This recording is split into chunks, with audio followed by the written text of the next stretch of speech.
All right, everybody. Well, we will get started so that we can make sure that we get you all out in time for work. So hi, everybody. Good morning. Welcome to the Alzheimer's in the Workplace, and thank you so much for joining us this morning. My name is Erin Lynn. I'm the director for the Detroit Walk to End Alzheimer's, and I'll kind of be your host this morning. And then before we get started, just to reiterate, if you can please mute yourselves throughout the program, that would be fantastic. And if you'd like to leave any comments or questions, feel free to leave them in the chat.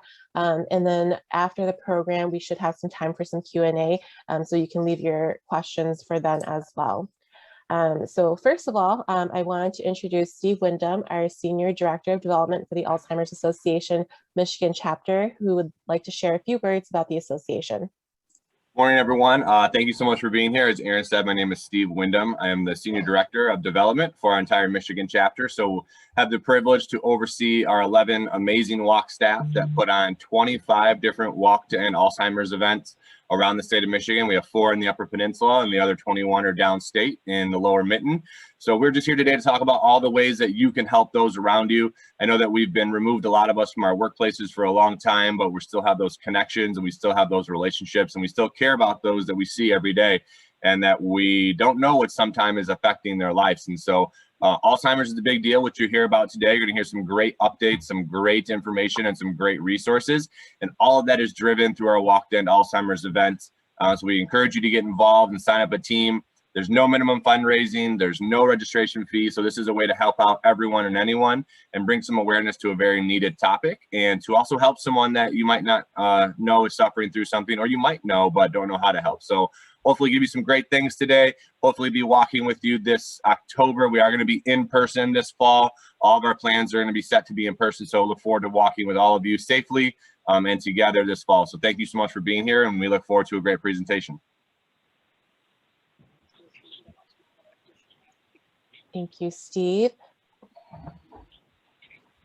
And would you like to share a little bit more about the association and some of the facts and figures? So with the association, if you're not familiar, our mission statement and our vision is a world without Alzheimer's. And so we are the leading voluntary health organization in this space.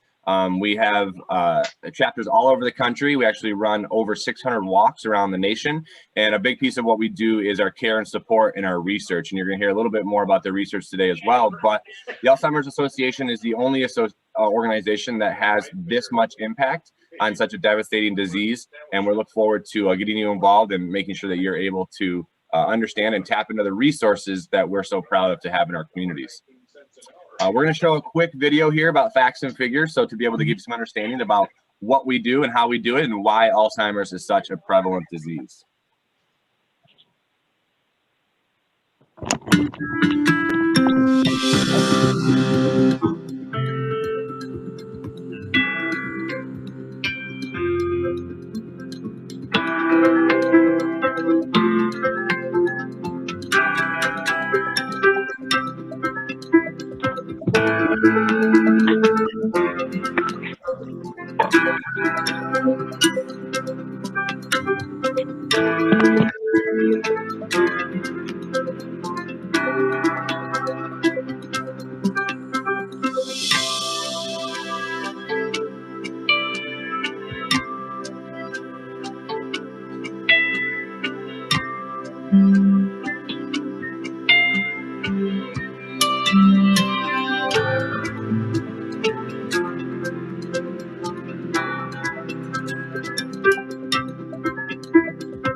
Thank you so much, Steve, and thanks for sharing the facts and figure video. Every time I watch it, it's just shocking to me, a lot of the stats. I didn't know a lot about Alzheimer's until I joined the association. So this video is definitely very impactful, and we will be sharing this recording after this meeting as well, and you can find this video on our YouTube page as well. So I'd now like to give a quick sponsor shout out to Gun Lake Casino, who is our elite sponsor for Grand Rapids Walk to End Alzheimer's, and Alexis Bolo, the Community and Public Relations Coordinator, would like to share a few words.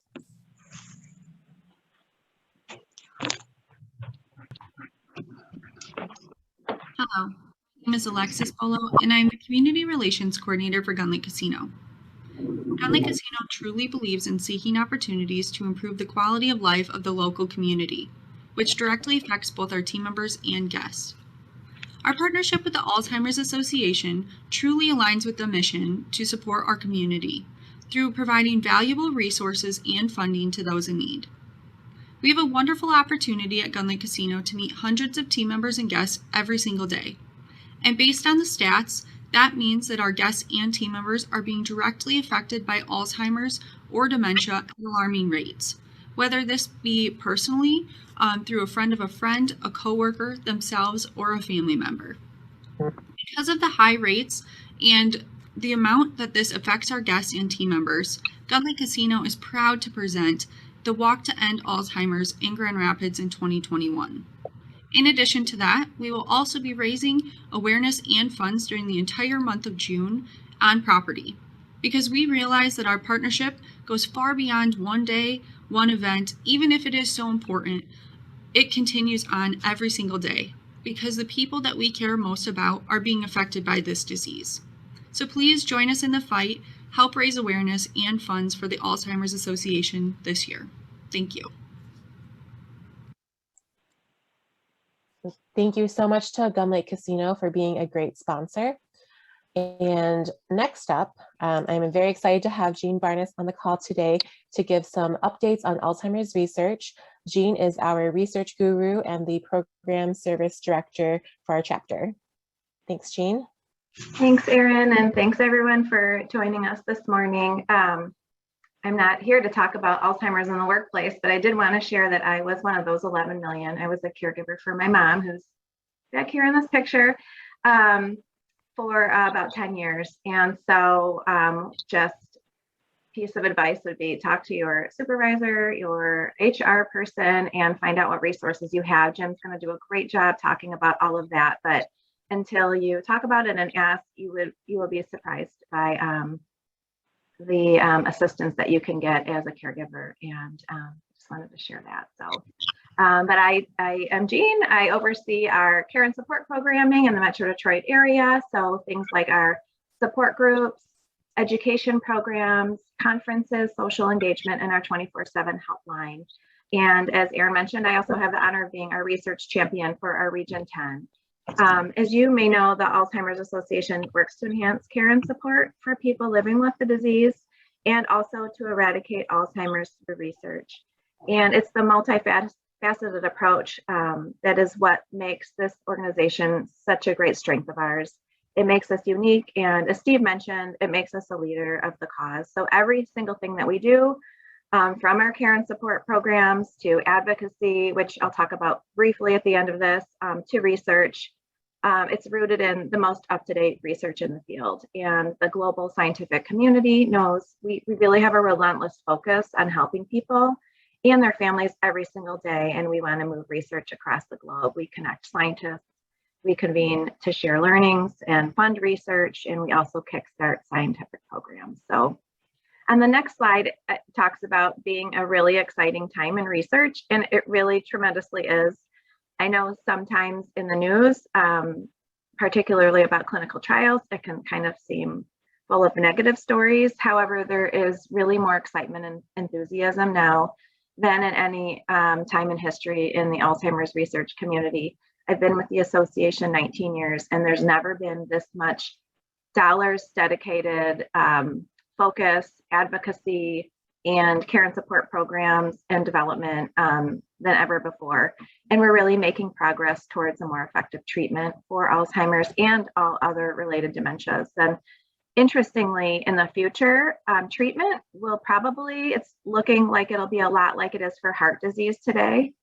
So it's going to likely involve a mix of medications and lifestyle changes. So things that you may, be able to control, and that will be both for prevention and for treatment. So one example of this is a really cool study. It's called Sprint Mind, like running fast, sprint and mind. And what it tells us so far is that controlling your blood pressure to 120 systolic, and that's the top number, it can actually decrease your risk for developing MCI, or mild cognitive impairment, and dementia. So Sprint Mind is extremely important because it's showing us through a rigorous trial that what's good for your heart is also good for your brain. It's also a really exciting time in research because of all of the global impact. The association actually has close to $250 million of grants in force, which allows us to have about 650 clinical trials happening, not just in the United States, but again, globally. So in 36 different countries. We have funding active and committed on 6 continents, in North America, South America, Australia, Asia, Europe, and Africa. And also, it's a really exciting time in research today because there are lots of new tools, lots of new technologies that are being developed every day to detect, diagnose, and better understand the brain. And really, that's what all of these research projects are working on. So we know there's a lot of hope in research, and hopefully soon there will be a way to discover something that can help us slow or stop or prevent the disease. And finally, on the last slide, as you know, science moves extremely fast. And this is a very cool app. I'm actually going to pull it up here on my phone. This is a way for you to stay really kind of like up to date. It's free. It's science at your fingertips. If I pull up the walk app, hold on. All right, Science Hub. So this is amazing. So this is updated every single day, and it's like the perfect way to get the most latest research. So one thing today talks about the ENACT Act introduced to Congress, and you're thinking like, why is advocacy and research? But it goes hand in hand. So ENACT stands for the Equity in Neuroscience and Alzheimer's Clinical Trials. And as you saw in the facts and figures video a little bit earlier, of course, Alzheimer's affects everybody. It cuts across, regardless of your race, gender, ethnicity, but it does impact certain populations more. And so what ENACT is doing is we're trying to introduce legislation to increase clinical trial participation among underrepresented populations, which is extremely important. Also in the news on the Science Hub app, and I'll kind of end with this one, is sleep and how important sleep is. And so this is a longitudinal study looking now at younger and older people, but what they found so far is that 6 hours of sleep or more is probably really important, but it's one piece to the puzzle. So it's one of those lifestyle interventions that you can hopefully control or get help to control.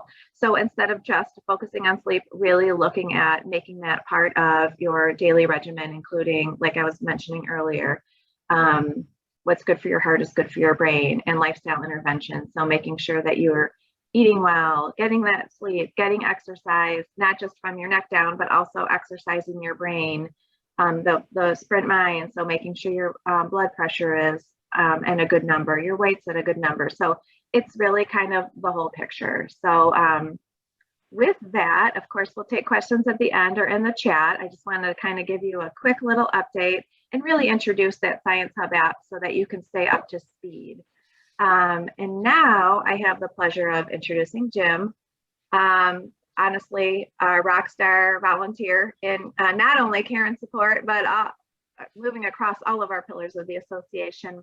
But Jim's been a community educator volunteer with us for the past several years. It says here he's reached hundreds, he's reached thousands of people because not only does he provide amazing education programs, but he also is working a lot with our media outlets.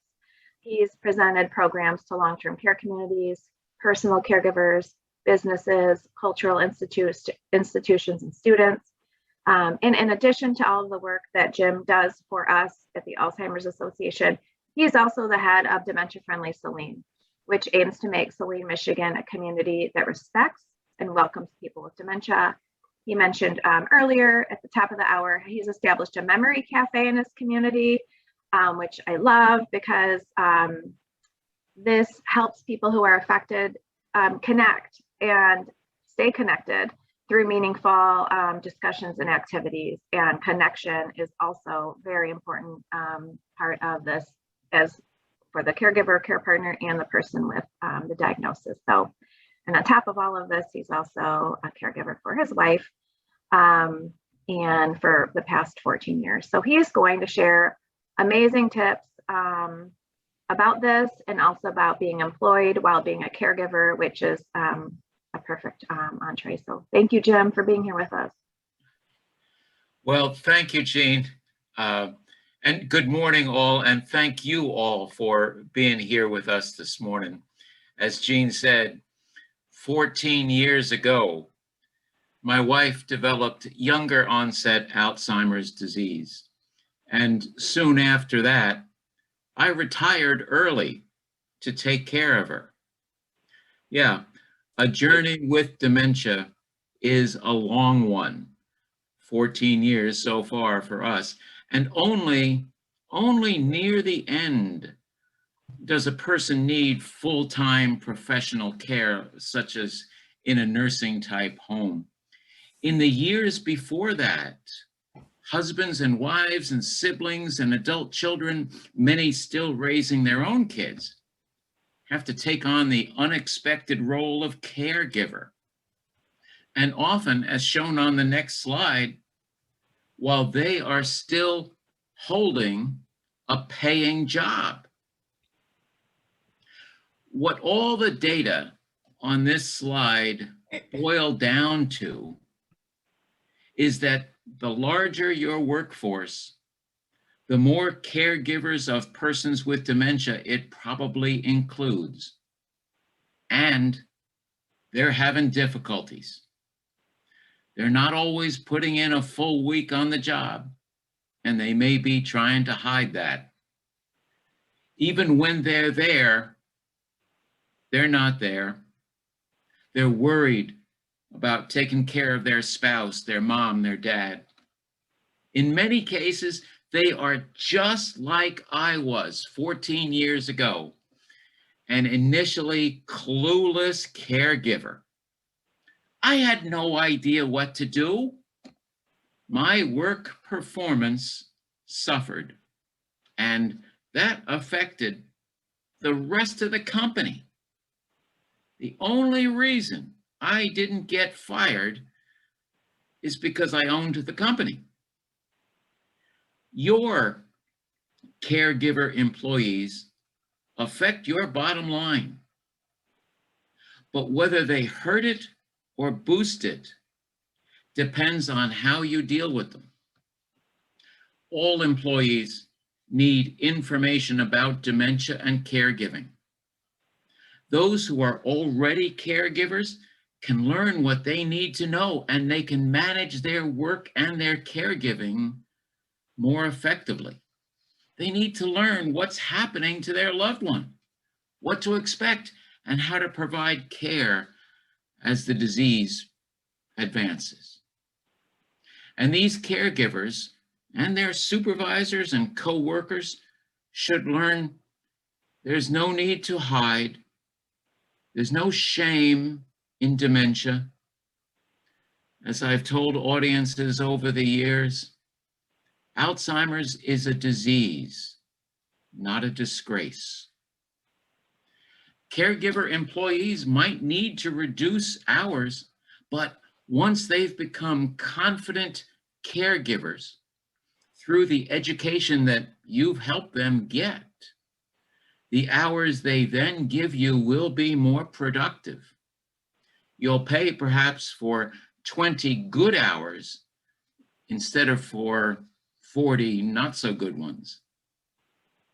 So making Alzheimer's Association education programs available to your workforce, maybe as things like lunch and learn sessions, will help them be better caregivers and more productive employees. And those who aren't currently caregivers, some of them will be. And then they'll have the knowledge to take on that role much more effectively with the least impact on their jobs.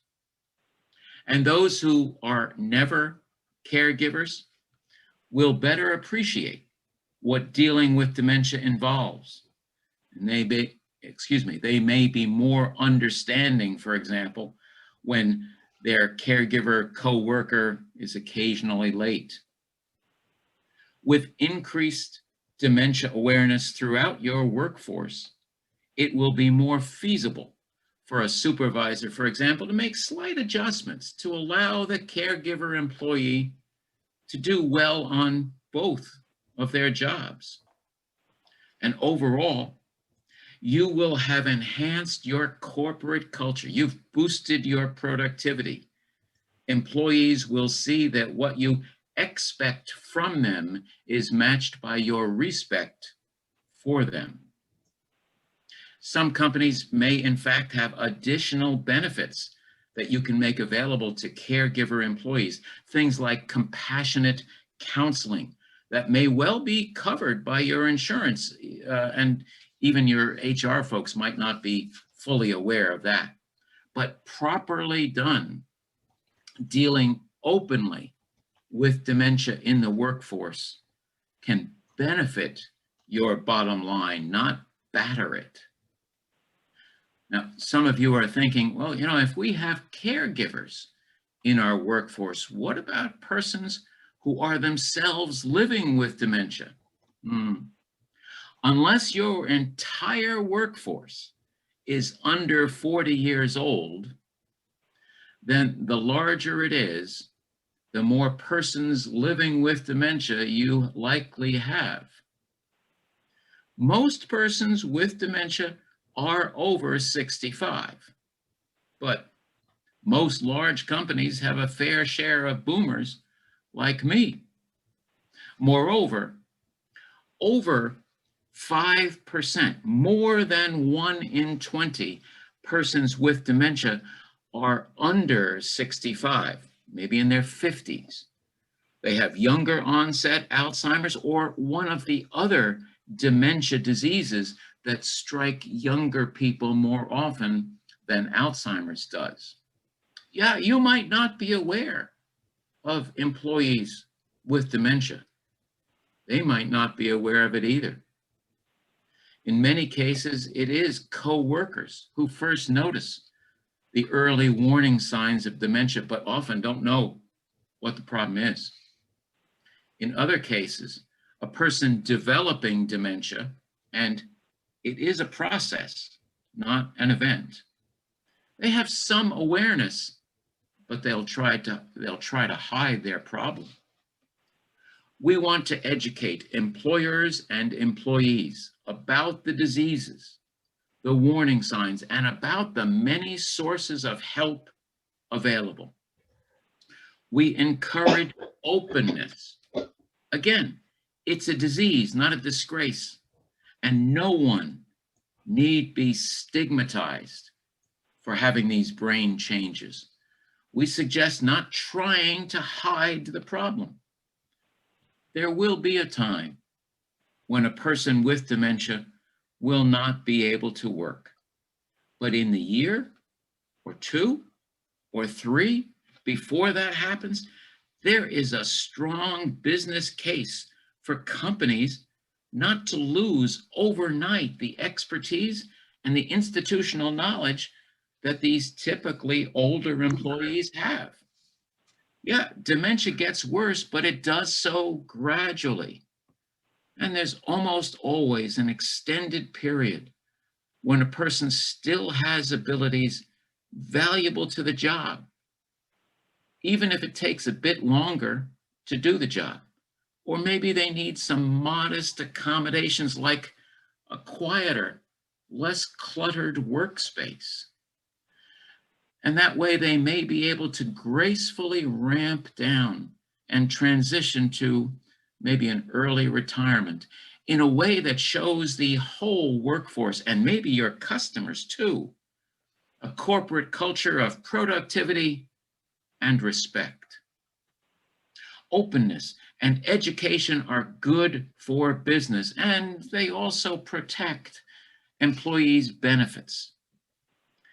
An employee who is fired or resigns before disclosing their dementia diagnosis may inadvertently lose out on potentially valuable disability benefits that your insurance probably provides. And then, of course, things can also get messy with the Americans with Disabilities Act. The Alzheimer's Association offers free education programs on a range of dementia and caregiving topics. And as Jean mentioned, the related organization that I also work with, Dementia Friendly Celine, offers free workshops tailored to particular businesses, from local banks to the Henry Ford Museum, showing businesses and organizations how to make their operations dementia friendly for customers and for workers. We are ready to help. Thank you all for listening. Back to you, Erin. Thank you so much, Jim, for sharing your story and for sharing your work. It's very inspirational. And thank you to Jean for giving some updates on Alzheimer's research. And we just really enjoyed hearing from both of you. So thank you, thank you. So now I'd like to share a quick story from Danielle Westcott, who is the branch operations specialist at Raymond James and Associates branch 35G in Auburn Hills. She is a team captain of their company team for the Detroit Walk to End Alzheimer's. And unfortunately, she let me know that she wasn't able to come this morning, but she sent over what she was going to say and would like me to read it to the group about her experience working with the association and having a walk team. So this is from Danielle. Each May, our branch participates in the firm's Raymond James Cares Month, where we focus on giving back to our community. This year, we coordinated with the Alzheimer's Association to provide a free informational webinar titled Understanding Alzheimer's and Dementia for both our associates and clients. This disease has personally affected my family as well as our branch manager's family. We felt that this opportunity would be a great way to honor our family members and share some valuable information with others. Working with the Alzheimer's Association to set up the webinars was very easy. Their staff were quick to respond and happy to tailor the program to fit our needs. They coordinated everything from the flyer and registration to handling questions and wrap-up survey afterwards.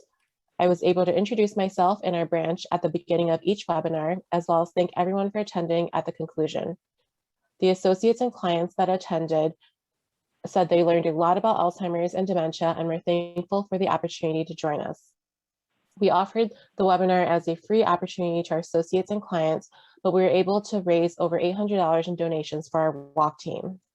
Our branch is excited to participate in additional fundraising opportunities this summer, as well as the Walk to End Alzheimer's this fall.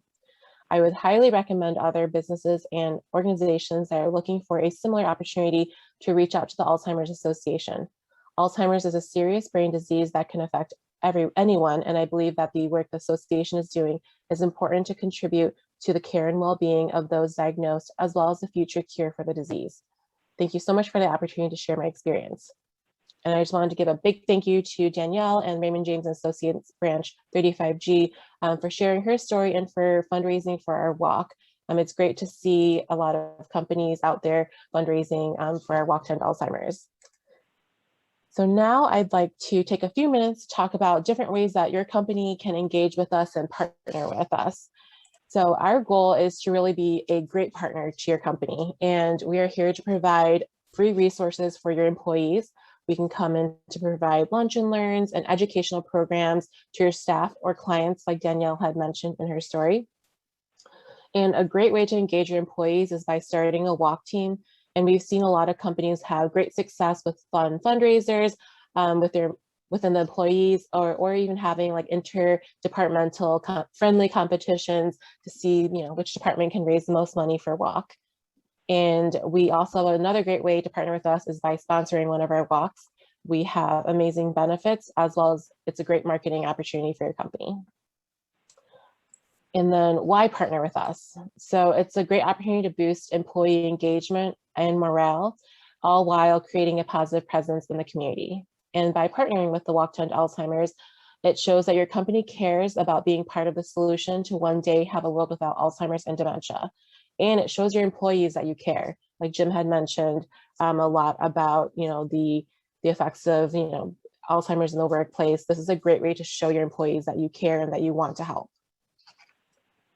So now, before we head on to Q&A, I'd like to share a few words from Michelle Newton, the Vice President of Heart to Heart Hospice Foundation and COO of Heart to Heart Hospice. Heart to Heart Hospice Foundation is a photo booth sponsor for the Detroit, Flint, and Lansing Walk to End Alzheimer's.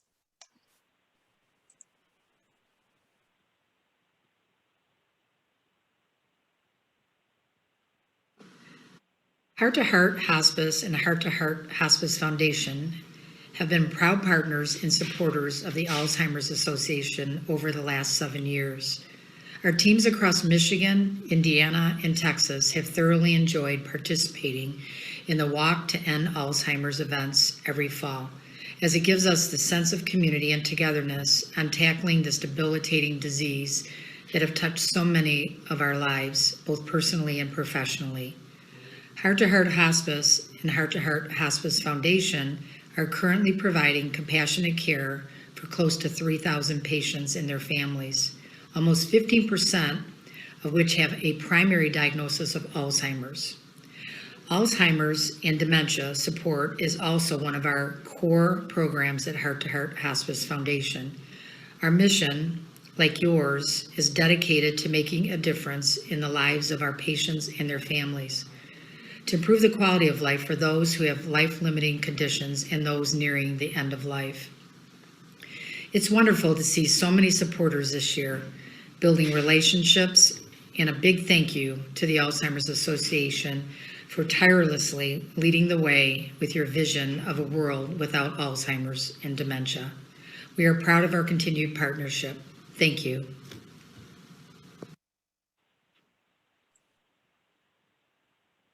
Thank you to Heart Hospice Foundation for your continued support.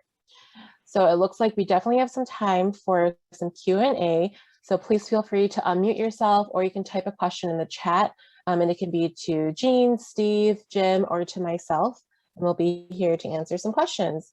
And I actually did see a question already in the chat. Where did I see it? So what would a lunch and learn entail? Jean, do you want to take this one, since I know your team handles that? Sure thing. I see Steve responded to everybody. So to build off of his response, I'm going to go ahead and put my email here for you. But yeah, as Steve mentioned, it can be a 30-minute, 45, 60-minute webinar-based live instruction that Jim may or may not be the one that's presenting. And so we cover specific agenda items related to topics like Steve mentioned, 10 warning signs of Alzheimer's. There's also understanding Alzheimer's and dementia, effective communication strategies. A really popular one for workplaces is called Healthy Living for Your Brain and Body. It really expands sort of on some of the things that I was discussing earlier, tips on the latest research and things that you can do in terms of lifestyle interventions and things like that. So I just went ahead and put my email in the chat, but it's really easy to set up. We can accommodate up to 500 on our Zoom, and it can be a great way for team building, just to learn a little bit more about a specific topic. And we try to make it as interactive as possible with Q&A and videos. So I hope that answers your question. Thank you so much, Jean. We also, somebody messaged me privately a question, and I thought this would be a good one for Steve to talk about in general what walk will look like this year throughout the state. So if you can tackle that question, Steve, thank you. Yeah, definitely. Thank you for the question. And we are excited to be planning for in-person events. We are optimistic with the way that not only Michigan, but a lot of the other states around the country are heading towards, in a way that we'll be able to gather safely. We are not 100% certain on capacities and some of the other things, so I don't want to get into a rabbit hole of a lot of logistical questions, but just know that safety and health is our biggest concern and priority. So no, we don't have answers on a lot of the fine details of it, but know that we are working to be in person and to be walking together this year safely, of course, but also providing a connective way and an avenue for those who don't feel safe gathering in large crowds as well. So we are definitely excited to be back in person and to be back with our community and our fellow caregivers. If you've never been to a walk to end Alzheimer's, it is absolutely awe-inspiring and amazing to see the people who are there that are affected just like you, have walked in your shoes, and they're there to support you, that you're not alone in any of this, really. And that's some of the hardest things, is that when you first get this issue into your life, sometimes you feel really alone. And we sometimes say that WALK is the largest support group in the nation for people dealing with Alzheimer's or other forms of dementia, because it is so powerful to be there together. So we do want to be back to that. We want to be building that community again, but we want to do it safely and in a healthy way as well. And also respecting those who don't feel safe to gather just yet. Maybe they'll be joining us in 2022, but we are making some plans to have those who aren't able to safely gather with us. As we know that a lot of our constituents and senior living facilities or places that we do work with have very at-risk individuals. And so we want to respect that and still allow them to connect and be part of the greatness that that day is. So more to come on the details, but know that we definitely are planning to be in person this fall and walking with all of you, and celebrating all the great work that we do. Awesome. And then we have another question. What should employers do to help support employees who are caregivers? I'm going to defer to Jim or Jean on that one. Well, I will defer to Jean after I've got a couple of thoughts in here. Okay. You speaking as a caregiver who was also, as I said, you know, the boss of the company.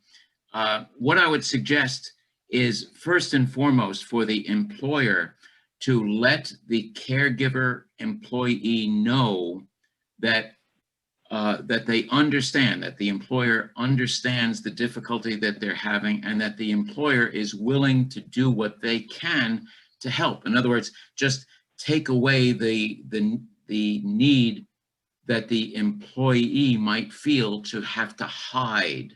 Bring it out in the open. The employer can then perhaps cut the employee some slack in terms of timing, in terms of work, whatever is feasible for the particular company, but try to work out some reasonable accommodations for the caregiver, and then also help the caregiver to get connected with sources of help and information. And of course, the primary one is the Alzheimer's Association, which offers a whole enormous raft of support services. So if absolutely nothing else, make sure that the caregiver employee knows to contact the Alzheimer's Association. Any other thoughts, Jean? Yeah, sort of just, I love those suggestions. And to build on that, to go ahead and chat with your human resources department too, because you may or may not know some built-in accommodations for you. Case in point for me, for many years, I didn't. And then I, disclosed that I was caregiving.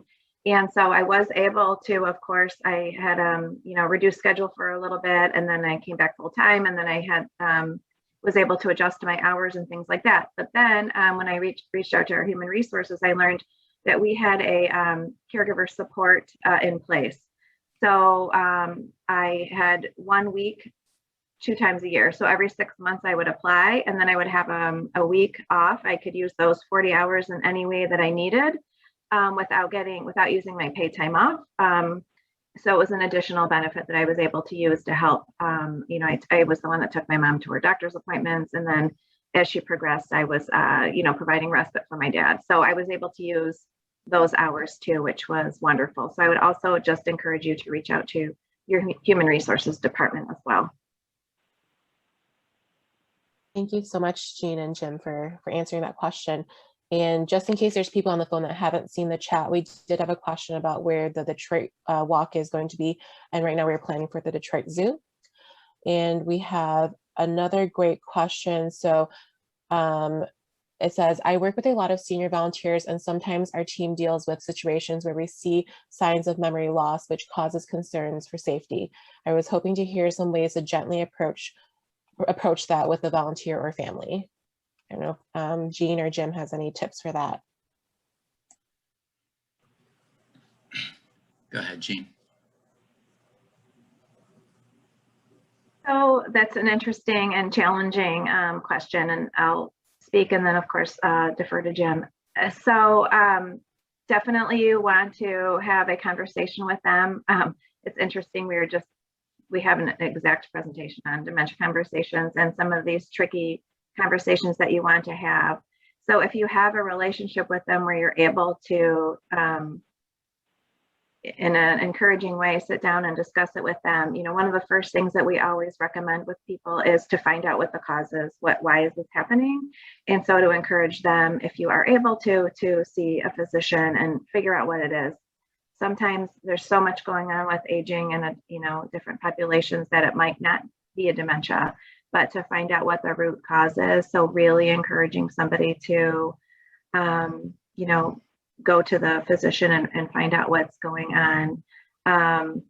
So that may be, whoever on your team has a relationship with that individual, and then doing it in a, quiet manner and just, asking those questions to kind of get that conversation jump started. Go ahead, Jim.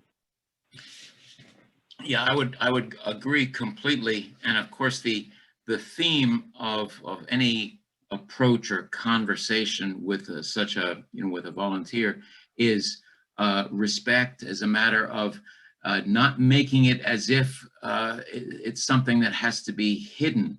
In other words, don't, if you can avoid it, don't make it look like, oh, we have to go off into the office and we have to hide our discussion because it's something shameful. It is not, but it is sort of private. But don't allow there to be a sense of stigma around it. The theme, just as you said in your question, the theme is safety. So, Fred, I'm kind of concerned for your safety in the work that you're doing, and we certainly don't want anybody to get hurt. I would be happy to help you in any way I can. Can I suggest that maybe you might want to just check with your physician about, maybe there's something going on that we can work on and take care of, because we really don't want you to be unsafe in any way. The theme is safety, not anything to be ashamed of. And, maybe it's something, in fact, that could be fixed, maybe not, but, at least proceed on that premise. I hope that's a little bit helpful. Thank you, Jim and Jean, for helping answer that and giving some tips. We also had a question, and I know Steve answered a little bit in the chat, but I just wanted to elaborate a little bit more. The question was, how do companies engage and support with walk? And I just touched base about it a little bit earlier, but I just wanted to say, like, for sponsorship opportunities, we do have a lot of custom opportunities as well. For an example, Heart to Heart Hospice, as you noticed, they sponsored multiple of our walks, and they really liked the idea of being the photo booth sponsor. And so, for an example, Detroit didn't have one, but we were able to customize and create special packages to fit your needs as well. So that's definitely an opportunity to engage with us. As you'd mentioned, we're able to do internal kickoffs. So if you have multiple locations for your company, we can do something fun via Zoom where all the staff come together to do a big kickoff with like fundraising ideas. We can send wristbands, different ways to engage. And so it could be a lot of fun to really engage all of your employees. So that was a great question. Thank you. And then I think we have time for one more question.